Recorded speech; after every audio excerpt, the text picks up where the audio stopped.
Hay mga kamanok, ito yung ganap kahapon.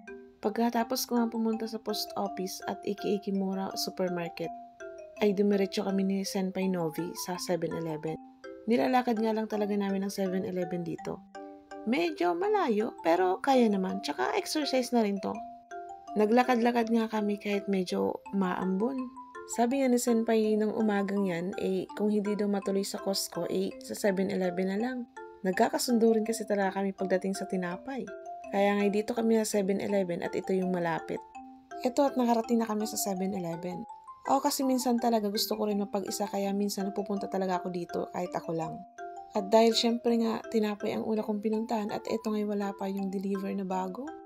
Kaya dito kami napunta sa ice cream. Aantayin daw namin yung tinapay na bago. Sabi nga niya ililibre daw ako. Abay nakalibre na naman be. Pagdating ko nga at ito na may mga bagong deliver na ng onigiri.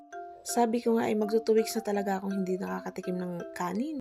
At habang nga nag-aantay kami, ito yung mga nabili namin. Sakto nga po at maya-maya andyan na pala yung mga bread. Abay, kinain na nga muna namin dyan ni Senpai yung ice cream na napili namin. At syempre habang kumakain nga ay may pa chika-chika naman. At eto nga bumili rin ako ng 2 pirasong corn dog.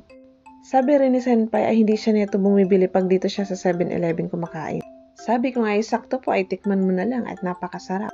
Di ba't ito nga yung corn dog na tinatawag natin sa Pilipinas?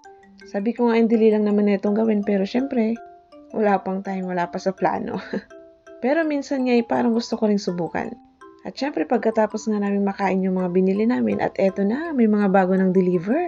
At alam na nga kung ano nang pipiliin ko, ito yung pinakagusto ko dito. At syempre nga ay miss ko na rin ang kanin kaya gusto ko na rin makatikim o kung ano dyan. Ito pala yung onigiri. At syempre, dumampot rin ako dyan ng chips squid flavor. O siya mga kamanok, salamat! Jane!